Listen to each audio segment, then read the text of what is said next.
Magandang araw sa ating lahat. Kumusta po kayo mga kapatid? Ang ating lesson ngayon, The Two-Horned Beast. Panoorin niyo po yung Daniel chapter 7. Na-upload ko na po mga kapatid. At yung Revelation 13 verses 1 to 10, The Leopard-like Beast. Upang lubusan po ninyong maintindihan itong lesson na ito mga kapatid. Bago tayo magdasal, let us read Testimonies to Ministers, page 118. The perils of the last days are upon us, and in our work, we are to warn the people of the danger they are in. Let not the solemn sins which prophecy has revealed be left untouched. If our people were half awake, if they realized the nearness of the events portrayed in the Revelation, a reformation would be wrought in our churches, and many more would believe the message. Grabe mga kapatid, no? Sabi dito, nandito na tayo mga kapatid sa mga delikado na mga events in these last days mga kapatid. And ang gawain po natin is to warn the people of the danger they are in. Malapit na talaga tayo sa mga climax or mga climatic events na kung saan napakagulo na po, napakadelikado na po mga kapatid.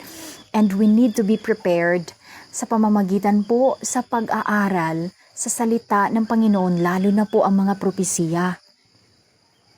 Hindi po dapat natin ibaliwala yung mga prophecies mga kapatid, mga solemn sins which prophecy has revealed. Kung ang mga tao, tayo po, our people, tayo yan mga kapatid, ang Iglesia ng Panginoon, ang Seventh-day Adventist Church, ay half awake, naku po, kung na-realize daw natin yung nearness, yung napakalapit na talaga sa pag-fulfill or napakalapit ng fulfillment sa mga pangyayari na inihayag sa Revelation, meron talagang mangyayaring reformation sa ating mga iglesia, and many more would believe the message.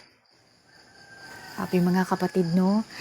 So sana magising po tayo mga kapatid at aralin na po natin ang lahat ng mga propesiya na nasa salita ng Panginoon.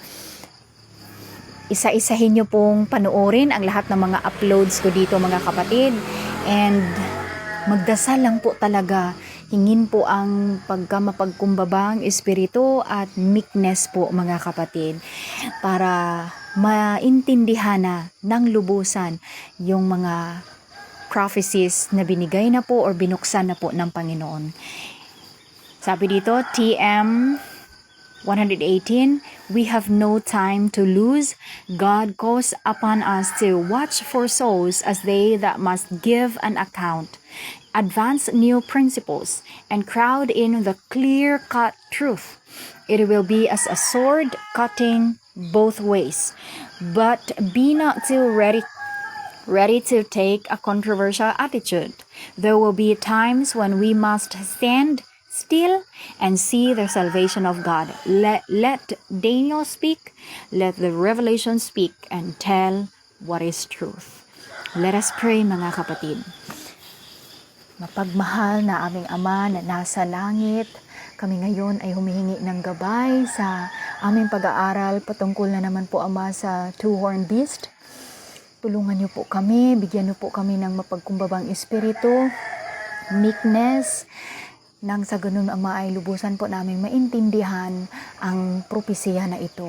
Buksan po ang aming mga isip at puso, and tanggalin niyo po ang prejudice sa aming mga puso at isipan. Tulungan niya kami Ama na maintindihan ito, lalo na sa gabay ng banal na espiritu. Salamat sa pagdinig ng aming mga dalangin. In Jesus' name we pray. Amen. Thank you mga kapatid.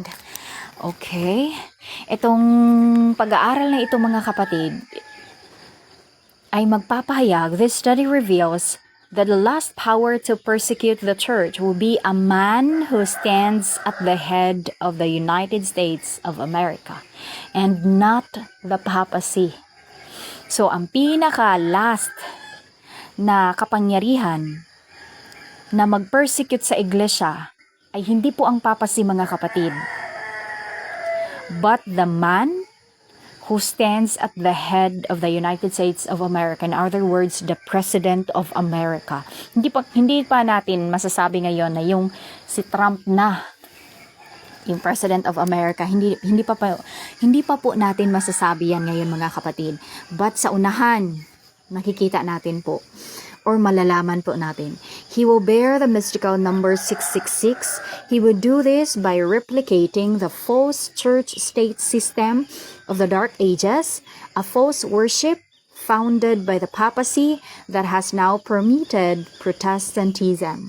So, replicate po niya, gagawin din niya ulit kung ano yung nangyari sa Dark Ages period, mga kapatid. False church-state system of the Dark Ages. Lalo na ang pag-exalt ng Sunday worship. At yun yung parallel yun sa Mark of the Beast, mga kapatid. Or yun talaga ang Mark of the Beast. Okay? Now, let's read Revelation 13 verses 11 to 18. Basahin nga po natin, mga kapatid. Revelation 13.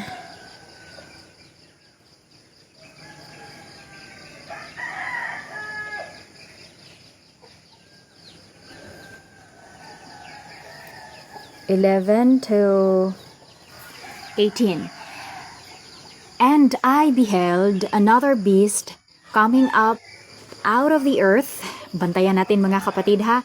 Galing po siya, lumabas po siya galing sa earth. Opposite sa sea. Yung 4 beasts of Daniel 7 at saka yung leopard-like beast of Revelation 13 verses 1 to 10, yun na pag-aralan natin. Nung sinundan ng lesson na ito, ay they were coming out of the sea. Diba po, mga kapatid? Pero itong two-horned beast or itong beast na ito ay coming up out of the earth. And he had 2 horns like a lamb. And he spake as a dragon. Pantayan natin yan, mga kapatid. Mag-take note po talaga kayo. 12. And he exerciseth all the power of the first beast before him, and causeth the earth and them which dwell therein to worship the first beast, whose deadly wound was healed. So, he exercised po lahat ng kapangyarihan sa unang beast. Sino yung tinutukoy na first beast? Yung leopard-like beast. Yung gawain ng little horn or yung head, yung wounded head. Okay? Sana naintindihan natin, mga kapatid. Bantayan po natin. Yung gawain ng papacy. Okay po? Na part doon sa leopard-like beast. And causes the earth and them which dwell therein to worship the first beast. Okay? Whose deadly wound was healed. Na kung saan yung makamatay na sugat ay gumaling na. Yun yung tumutukoy sa sugat sa isang ulo na nasa leopard-like beast. Sana po basahin po natin or pakinggan natin yung naunang lesson nito, yung Revelation 13 verses 1 to 10. 13. And he doeth great wonders, so that he maketh fire come down from heaven on the earth in the sight of men. Meron itong pinag-uusapan na he doeth great wonders. Sino kaya ito, mga kapatid? Maintindihan natin yan mamaya. Gumawa po siya ng mga wonders at gumawa din siya. He maketh fire come down from heaven on earth in the sight of men. Gumawa siya ng mga miracles, mga kapatid. Wonders, miracles. Maketh fire come down from heaven. So, sino ito? Ito ba'y tumutukoy sa beast? Tingnan po natin mga kapatid mamaya. 14. And deceiveth them that dwell on the earth by the means of those miracles which he had power to do in the sight of the beast. So, it means na iba itong he na gumagawa ng miracles kasi ginagawa niya ito in the sight of the beast. Sana malinaw po. Saying to them that dwell on the earth, that they should make an image to the beast which had the wound by a sword and did live. Okay? So, sino ito ang tinutukoy ditong he had power to do in the sight of the beast? The sight of the beast, ito'y tumutukoy sa two-horned beast. Pag sinasabi po na beast which had the wound by a sword, ito'y tumutukoy sa leopard-like beast. Okay? Sana po malinaw mga kapatid. 15. And he had power to give life unto the image of the beast, that the image of the beast should both speak and cause that as many as would not worship the image of the beast should be killed. Yun. And 16, and he causeth all, both small and great, rich and poor, free and bond, to receive a mark in their right hand or in their foreheads. 17, and that no man might buy or sell, save he that had the mark, or the name of the beast, or the number of his name. 18. Here is wisdom. Let him that hath understanding count the number of the beast, for it is the number of a man, and his number is 666. In other words, 666 mga kapatid. Okay. Praise the Lord. Tapos na po nating basahin. Balik po tayo sa ating PowerPoint presentation. Ang tanong ngayon mga kapatid, who is the two-horned beast? Ang sagot po mga kapatid, the United States of America. Basahin po natin sa baba, and dito po sa baba, yung mga proofs. The earth is the opposite from the sea. Diba lumabas siya out of the earth. Opposite po ito sa sea, where the beasts of Daniel and the leopard-like beast arose. Bakit yung leopard-like beast ay from the sea pa rin siya? Kasi nga, descendant siya sa four ancient empires, universal empire, yung four beasts of Daniel 7. Kaya galing din siya sa sea, which yung descendants from the old world. Okay, mga tao from the old world, the storehouse of the people. Now, it means that the two-horned beast came up in an occupied land.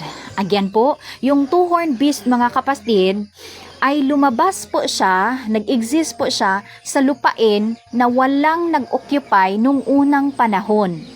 Okay po mga kapatid, the new world.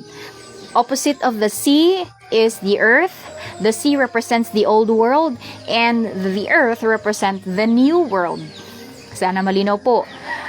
The new developed land in the New Testament dispensation. Sana po malinaw mga kapatid. Great Controversy, page 440.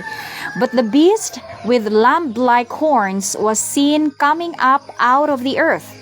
Instead of overthrowing other powers to establish itself, the nation thus represented must arise in territory previously unoccupied and grow up gradually and peacefully. It could not then arise among the crowded and struggling nationalities of the old world, that turbulent sea of peoples and multitudes and nations and tongues. It must be sought in the Western continent. So, yung bago or in the New Testament dispensation lang or na panahon na occupied mga kapatid, wala pong iba yung Amerika. Diba yung Amerika, it was discovered in 1776 AD. Now, what nation, Great Controversy, page 440, what nation of the New World was in 1798 rising into power, giving promise of strength and greatness and attracting the attention of the world? The application of the symbol admits of no question. One nation and only one meets the specifications of this prophecy. It points unmistakably to the United States of America. So napakalinaw mga kapatid na ang two-horned beast represent the United States of America. The nation that came into power in this New Testament dispensation particularly began in 1776 AD mga kapatid. Okay po, sana malinaw mga kapatid. Ang tanong ngayon, next, what is the meaning of the two horns? Diba, meron siyang dalawang sungay. Having only two horns, dalawa lang po, not 10, this beast denotes a local, not a universal government. Kasi nga dalawa lang mga kapatid. So hindi siya universal, hindi po 10. It means hindi universal but local government. By the two horns, it is evident that the nation represented by this symbol shall have a double form of government. So yung two horns, civil powers yun, dalawang klase or double form of government. The two-party system of the United States of America, the Republicans and Democrats. Sana malinaw mga kapatid. Great Controversy, page 441. The lamb-like horns indicate youth. Diba lamb-like siya? Two horns like a lamb. The lamb-like horns indicate youth, innocence, and gentleness, fitly representing the character of the United States when presented to the prophet as coming up in 1798. Among the Christian exiles who first fled to America and sought an asylum from royal oppression and priestly intolerance were many who determined to establish a government upon the broad foundation of civil and religious liberty.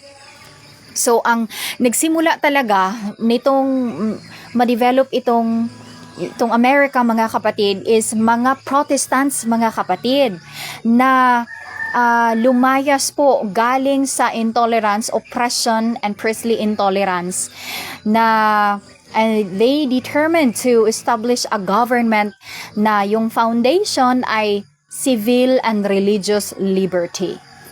So, yun po mga kapatid. What does spake as a dragon mean? Anong kahulugan nito mga kapatid? It means to throw out the constitution and exercise the spirit of intolerance and persecution. Yung religious liberty and civil and religious liberty mga kapatid ay ialis nila ito. Darating ang panahon na palitan nila, i-overthrow nila yung constitution kung saan ito yung foundation of their government at ang gawin na po nila mga kapatid, i-exercise nila yung power of the papacy. Described in leopard-like beast sa Revelation 13 verses 1 to 10. I-exercise nila yung spirit of intolerance and persecution na ginawa during sa Dark Ages. Yun po yun mga kapatid. Now, Testimonies for the Church, Volume 5, page 451. When Protestantism shall stretch her hand across the gulf to grasp the hand of the Roman power, when she shall reach over the abyss to clasp hands with spiritualism, when under the influence of this threefold union, Romanism or Catholicism, spiritualism, and Protestantism, our country, threefold union yan mga kapatid, our country shall repudiate every principle of its constitution as a Protestant and Republican government and shall make provision for the propagation of papal falsehoods and delusions. Hala, grabe mga kapatid, no? Ang i-exalt na nila, darating ang panahon na i-exalt ng President of America is yung papal falsehoods and delusions, the church and state false system of worship. Yun po yun, the mark of the beast, the Sunday law. Great Controversy, page 442. The prediction that it will speak as a dragon and exercise all the power of the first beast, yung leopard-like beast, yung ginawa ng wounded head, yung head, isa yung ulo na yun, plainly foretells a development of the spirit of intolerance and persecution that was manifested by the nations represented by the dragon and the leopard-like beast. So, exercise nila ulit yung power of the first beast, particularly yung ginawa ng papacy during the Dark Ages. The spirit of intolerance and persecution. Okay? The USA, bantayan po natin ito mga kapatid, the United States of America is the only power that came up in the New World with a two-party, non-royalist government, professing gentleness, peace, and innocence. These two, kasi nga, Protestant sila mga kapatid eh. Now, this two-party government is made up of Republicans and Democrats. The United States of America will copy the system of the Dark Ages. Kaya nga, sinabi doon na e-exercise niya. He will speak as a dragon and exercise all the power of the first beast. Revelation 13 verse 12. The two-horned beast, THB, pag THB mga kapatid, tumutukoy yan sa 2. That stands two-horned beast. Will reinstate the principles of the leopard-like beast, LLB. The beast with the wound, yung Revelation 13 verses 1 to 10. Sana aralin nyo muna ito mga kapatid, bago ito mga kapatid, kung hindi pa po ninyo na pag-aralan yung nasundan, yung part 1 nito. He will persecute, i-reinstate mo niya yung principles of the papacy na ginawa niya during the Dark Ages period. Yung sistema na ginawa niya, the union of church and state, at yung system na ginawa nila with intolerance and persecution. The exalting of Sunday worship. He will persecute and dominate as did ecclesiastical Rome, Catholicism, during the Dark Ages, and cause the world to worship apostate Christianity. I-worship or sundon yung sistema na yon, yung false system of worship. Sundin nila. And they will act in accordance with it. Kaya nga, yung mark ay kasali yung hand. Sana po malinaw mga kapatid. Yun nga po yung tumutukoy sa action, sa pagtanggap nila sa sistema. Okay? A system which began in the Dark Ages but which is now led by Protestants. The United States of America. Note, the leopard-like beast is not the papacy in its entirety, because the papacy is only one of the wounded heads. The other 6 are unharmed. So, yung leopard-like beast, hindi po yun tumutukoy lang talaga sa papacy. Ang papacy ay sinisimboluhan lang ng ulo na may sugat na gumaling. Sana malinaw po. Meron pa pong 6 na mga unharmed heads. The leopard-like beast is a symbol of Catholicism, Protestantism, and capitalism. Again po, ang leopard-like beast, which is ito yung simbolo, ito'y particularly, specifically, tinutukoy niya yung world natin, mundo natin, from the fall of papacy after 1798 hanggang ngayon at the present time. Ito yung world natin, the leopard-like beast, the Catholicism existence or binubuo ng Catholicism, Protestantism, and capitalism, especially the Western society. At ito yung nag-dominate all over the world mga kapatid. Diba po? Tingnan natin yung pamumuhay ng kahit nga yung mga nations na hindi Protestants ay sinusunod yung sistema ng sanlibutan ng Western society, lalo na yung mga English-speaking Christian nations. Nag-dominate pa rin yung worldliness, yung practices, economy, nag-dominate pa rin kahit sa mga nations na mga communists. Di ba po? And therefore, when the Bible says that the two-horned beast causeth the earth to worship the first beast, leopard-like beast, it does not mean to worship the Pope, but rather the system or principles of apostate Christianity. So hindi po, pagsabi po mga kapatid na to worship the first beast, hindi po ito tumutukoy to worship the Pope, but to worship or to accept the system or principles of apostate Christianity. A system that started with Catholicism but has spread to all of the Western world. Sana malinaw mga kapatid. Okay? A false system, principles of apostate Christianity, false system of worship. Yun po yung yun pong kahulugan sa worship the first beast. Sundin kung ano yung system nila or prinsipyo nila na pinatupad or ginawa during the Dark Ages, pinatupad ng papacy at sinunod ng buong mundo. Okay? Sana po mga kapatid, naintindihan natin.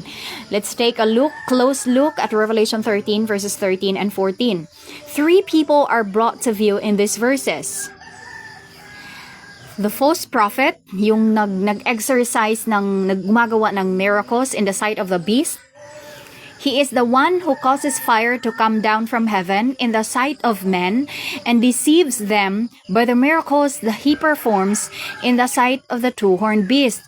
Itong false prophet na mga kapatid, siya itong gumagawa na nagpalabas ng kalayo, bumaba galing sa langit sa harapan ng paningin sa mga tao or sa paningin ng mga tao at kanyang nilinglang sila sa pamamagitan ng mga miracles na kanyang ginawa sa harapan ng two-horned beast. Tingnan natin po ang Revelation 19 verse 19 and 20. We see that the person who performs the miracles is the false prophet. He deceives them that receive the mark of the beast and that worship the image. Basahin po natin mga kapatid, Revelation 19 and 20. Okay. 19. Upang lubusan po natin maintindihan. 19 verse 19 and 20. Okay.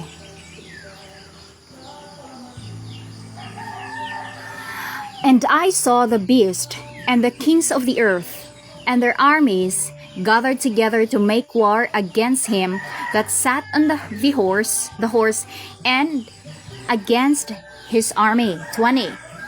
And the beast was taken, and with him the false prophet that wrought miracles before him. Ay, malinaw na po mga kapatid. So, merong beast, the two-horned beast, and with him, particularly the President of America, and with him, kasama niya yung false prophet na siya yung gumagawa ng miracles sa kanyang harapan, with which he deceived them that had received the mark of the beast, and them that worshipped his image. These both were cast alive into a lake of fire burning with brimstone. Yan, sana malinaw po mga kapatid. So talagang iba yung President of America, iba yung beast, iba din yung false prophet na gumagawa ng miracles. Okay po? Balikan po natin mga kapatid.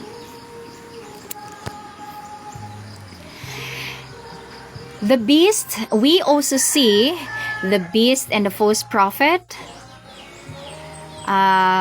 dethroned to deceive the world kasi nga by miracles and laws, kasi the beast and the false prophet determined to deceive the world by miracles and laws. Revelation 13, 14, and 15. The beast, the two-horned beast, it is in the sight of this beast that the false prophet, sa kanyang harapan mo mga kapatid, na itong false prophet ay nag-perform ng kanyang miracles. Nagsasabi sa sanlibutan na gagawa po sila ng image of the leopard-like beast, the beast with a wound. Kapag ang tinutukoy po sa verse ay ng leopard-like beast, meron talaga itong kasama na the beast with a wound. But kung ang sinasabi lang ay the beast, ito'y tumutukoy sa the two-horned beast. Sana malinaw po. The beast with a wound is the leopard-like beast, which represents Catholicism, Protestantism, capitalism all in one. It can also be termed apostate Christianity or Western society. Sana po malinaw mga kapatid. And ang tanong po ngayon mga kapatid, ang false prophet ba ay ang devil? Si Satanas po ba mga kapatid? Hindi po mga kapatid. Revelation 16 verses 12 to 13, 3 unclean spirits like frogs came out of the mouth of the dragon, the devil, the beast, and the false prophet. Basahin po nga natin mga kapatid. 16, 12 to 13.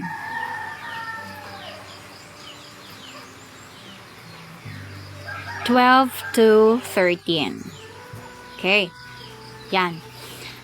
And the sixth angel poured out his vial upon the great river Euphrates, and the water thereof was dried up, that the way of the kings of the east might be prepared. 13. And I saw 3 unclean spirits like frogs come out of the mouth of the dragon. Unang lumabas galing sa dragon. And out of the mouth of the beast, the two-horned beast, and or the President of America, and out of the mouth of the false prophet. So malinaw mga kapatid, 3 distinct person po itong dragon, mouth of the beast, and mouth of the false prophet. So yung false prophet ay hindi po si Satanas. Sana malinaw na mga kapatid. Ang dragon ay si Satanas. Okay? Ang beast ay ang President of America. Ang false prophet ay iba din siya. Sana malinaw. Okay? This shows that they are separate persons. Thus, the devil and the false prophet are different. Now, Revelation 20 verse 10, the devil, the beast, and the false prophets must be separate. So, malinaw, napakalinaw na po mga kapatid. Basahin natin ang 20 verse 10. 10. Okay. And the devil that deceived them was cast into the lake of fire and brimstone, where the beast and the false prophets are. It means po na huli pong tinapon yung devil or the dragon, huli po siyang tinapon sa lake of fire kesa sa beast and false prophets, where the beast and false prophet are, and shall be tormented day and night forever and ever. So, yung lake of fire na doon tinapon yung beast at saka yung false prophet, doon din itapon yung devil or si Satanas. Sana malinaw mga kapatid. So, magkaiba talaga yung false prophet at yung dragon or yung devil. Ang tanong na naman po mga kapatid, is the false prophet ay yung papasi? Mga kapatid? Or yung dragon ba ay ang papasi? Hindi. Or ang false prophet ba ay ang pope mga kapatid? No, the answer is no. Because the beast and false prophet are destroyed before the second advent, whereas the Pope is destroyed at the second coming of Christ. Great Controversy, page 579. Paul states plainly that the man of sin will continue until the second advent. 2 Thessalonians chapter 2 verses 3 to 8. To the very close of time, he will carry forward the work of deception. Now, basahin po natin mga kapatid yung 2 Thessalonians chapter 2, 3 to 8.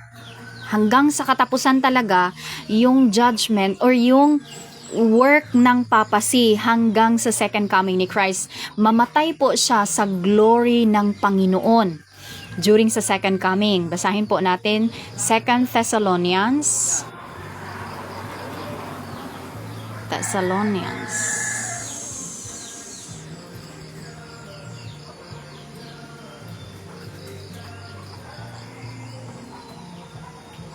chapter 2,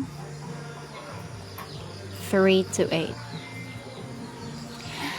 Let no man deceive you by any means, for that day shall not come except there come a falling away first, and that man of sin be revealed. Ito'y tumutukoy sa papacy, sa Pope, the son of perdition, for who opposeth and exalteth himself above all that is called God, or that is worshipped, so that he as God sitteth in the temple of God, showing himself that he is God. 5. Remember ye not that when I was yet with you, I told you these things? 6. And now ye know what withholdeth, that he might be revealed in his time. For the mystery of iniquity doth already work. Only he who now letteth will let until he be taken out of the way. 8. And then shall the wicked be revealed, whom the Lord shall consume with the spirit of his mouth, and shall destroy with the brightness of his coming. So mamatay yung papacy, yung Pope, mga kapatid, during sa second coming of Christ. But ito pong false prophet and the beast, the President of America, will be destroyed before the second coming of Christ. Revelation 19 verse 20 and 21. Revelation 19. Teka.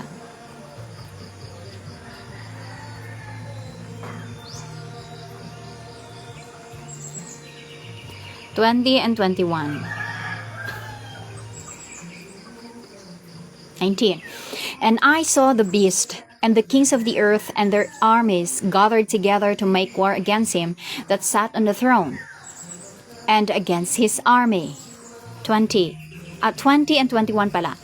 And the beast was taken, and with him the false prophet, that wrought miracles before him, with which he deceived them that had received the mark of the beast, and them that worshipped his image. These both were cast alive into a lake of fire, burning with brimstone. So pinatay sila, mga kapatid, itong dalawa, the beast and the false prophet, President of America. 21. And the remnant were slain with the sword of him that sat upon the horse, which sword proceedeth out of his mouth, and all the fowls were filled with their flesh. Yun. Bantayan po natin, mga kapatid. Unang pinatay talaga yung beast at saka yung false prophet, yung President of America. Unang papatayin yung President of America na mag-replicate sa false system of worship, yung magpatupad ng false system of worship. Yun yung President of America na tinutukoy dito, hindi yung present president ngayon. Pero hindi pa natin alam kung ano yung mangyayari sa unahan. Now, uunahin po silang papatayin and the false prophet. Kaya sinabi po na yung maiwan, yung remnant, were slain with the sword of him that sat upon the horse. Yung hindi kasali na pinatay ng Panginoon na yung beast at saka yung false prophet, yung naiwan na buhay pa, ay papatayin niya during sa second coming. Sana po malinaw yung remnant at kasali na doon yung Pope. Okay? They were be slain with the sword of him that sat upon the horse, which sword proceedeth out of his mouth, and all the fowls were filled with their flesh. So talagang malinaw, mga kapatid, na una po silang pinatay.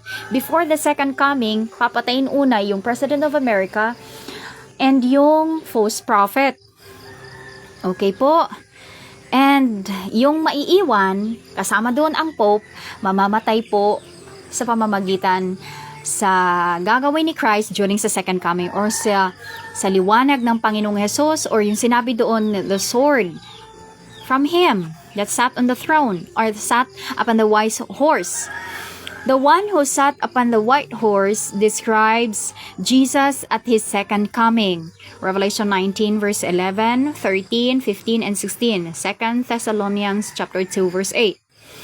So ito yung description during sa second coming ni Christ, mga kapatid.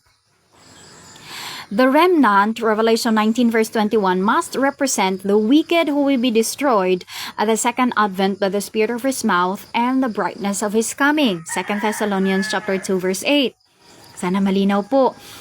Yung naiwan na napatay nung pinatay ng Panginoon na itinapon niya sa lake of fire, yung beast at saka yung false prophet. Yung naiwan nun ay papatayin during sa second coming niya.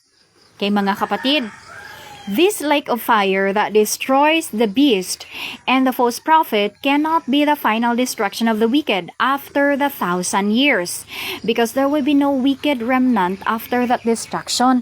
Itong lake of fire na ito, mga kapatid, hindi po ito yung final destruction of the wicked.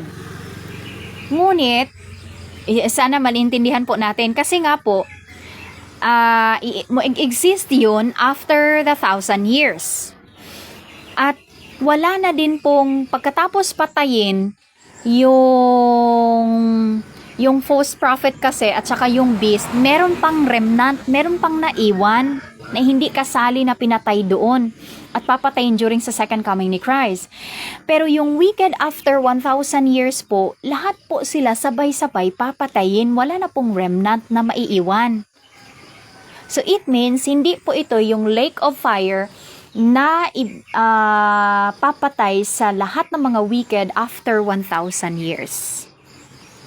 Sana po, mga kapatid ho, hindi po ito yung final destruction of the wicked. So, extension lang po yung gagawin sa panahon sa after sa 1,000 years. Sana maglinaw, mga kapatid. Second reason, the beast and false prophet were cast in previously before the devil was cast in. Revelation 20 verse 10, yung binasa natin. And the devil were cast into the lake of fire where the beast and the false prophets are. Okay? So, parihong fire ang gagamitin ng Panginoon. It just means na parihong kalayo, parihong pamamaraan yung pagpatay niya sa devil, sa beast at saka sa false prophet. Sana po malinaw, mga kapatid. Thus, the beast and the false prophet are destroyed before the second coming of Christ. Malinaw na, yes, i-destroyed din lahat ng mga wicked, yung second death, mga kapatid. I-resurrect sila lahat, sabay-sabay na papatayin. Ngunit wala na pong remnant. It means na yung false prophet at saka yung beast, President of America, ay papatayin sila before the second coming of Christ. Now, the false prophet is a future charismatic religious leader who will work so-called miracles through the power of Satan and deceive the world into accepting the mark of the beast. So, bantayan po natin, mga kapatid, kung meron na bang religious leader na makaka-perform ng miracles. At sabi dito, makakagawa siya ng fire to come down. So, siya po pala talaga, ang false prophet ay future charismatic religious leader. Sino kaya ito, mga kapatid, no? And meron siyang kapangyarihan na galing kay Satanas to deceive the world sa para tanggapin nila yung mark of the beast. His influence will place him as the world's religious dictator. Diba, usually talaga, yung mga presidents, yung mga kings, meron talaga silang mga advisors. Diba po? Meron silang religious advisor. And itong false prophet ay siya po ang magiging religious dictator ng President of America. Bantayan po natin yan, mga kapatid. Head of the apostate church system. Siya ang magiging ulo ng apostate church system. Religious system, false system of worship. Siya ang mangulo nito, mga kapatid. The false prophet prepares the way for Satan's imitation of Christ. Siya ang mag-prepare po sa daan para i-imitate ni Satan si Christ, mga kapatid. Okay? As the doctrines held by the false prophet cannot be fully supported by the scriptures, miracles are performed to secure the confidence of the masses. So kasi nga, hindi masuportahan sa kasulatan yung kasinungalingan, yung mga false doctrines na tinuturo ng false prophet, mga kapatid. Kaya ang gagawin niya ay mag-perform siya ng mga miracles para masigurado niya yung paniniwala or suporta ng nakakarami ng mga tao. To complete the deception, Satan will appear para makumpleto yung panglinglang ngayon. Ang gagawin nila, si Satanas po ay mag-appear as an angel of light, as a great physician. Grabe, mga kapatid, no? Ni-imagine ko na talaga yung mangyayari ba? Si Satanas ay mag-appear as an angel of light, as a great physician, para makumpleto yung deception niya. Ang dami nilang malinglang. Ngunit, ang dami pa rin na masave, mga kapatid, yung great multitude. Yung mga tao na tatawagin ng 144,000 out of Babylon, come out of her, my people, that ye be not partakers of her sins and of her plagues. Yet at the same time, he will bring disease and disaster. So yung gagawin ni Satan itong panahon na ito ay manggamot siya, but at the same time, gagawa po siya ng disease at disaster para malinglang lang talaga ang tao na siya yung si Christ. Great Controversy, page 589. And in the Great Controversy, page 588, basahin po natin, Satan himself is converted after the modern order of things. He will appear in the character of an angel of light. Through the agency of spiritualism, miracles will be wrought, the sick will be healed, and many undeniable wonders will be performed. Grabe, no? Now, Revelation 13, verses 15 to 18, the 666 is the number of the beast and also the number of a man. Malinaw po. Thus, the number points to the head of the power represented by the beast. Okay? Ito po yung the President of America.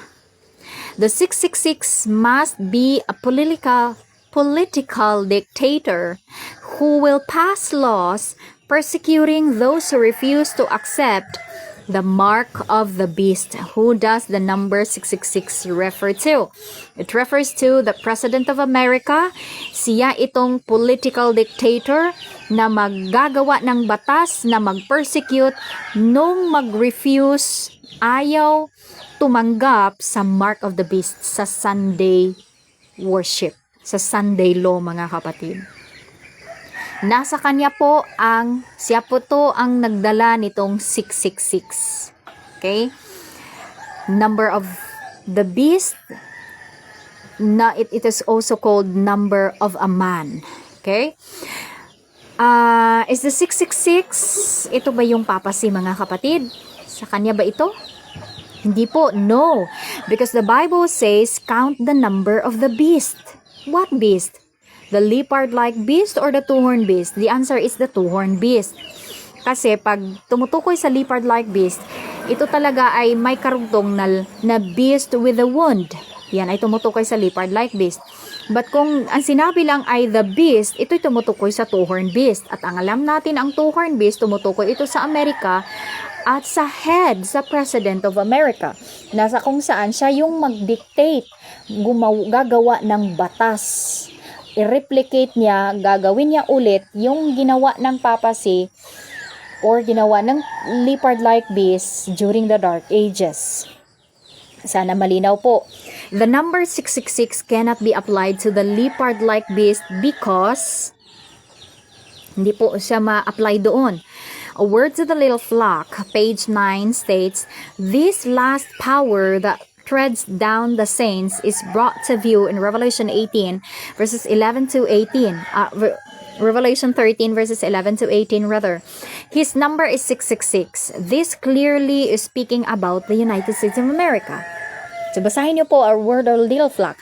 Yung last power na treads down the saints ay ito po yung the beast, at ang beast na ito ay tumutukoy sa United States of America. So hindi po ang papasi, mga kapatid.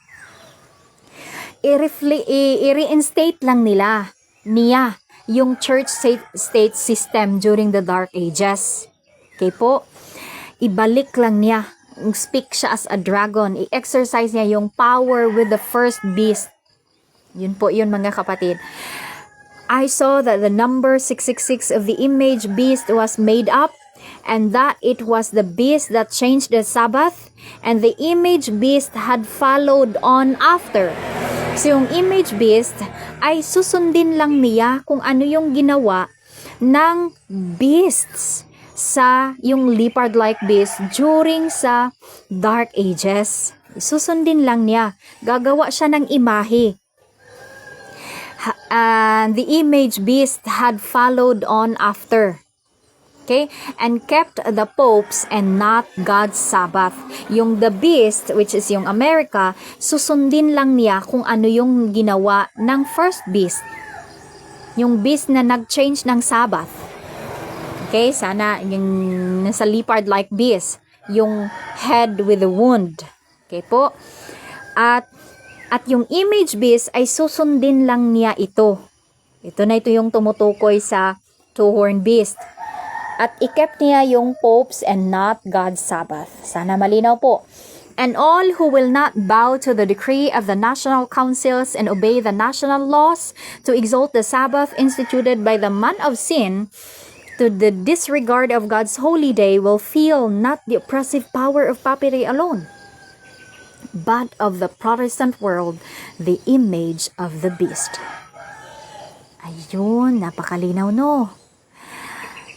Selected Messages, Book 2, page 380. So, ang ma-feel po nila na persecution, an oppressive power, hindi lang ang power ng Pope, but the Protestant world, the image of the beast. Okay? The two-horned beast. Malinaw na po, mga kapatid.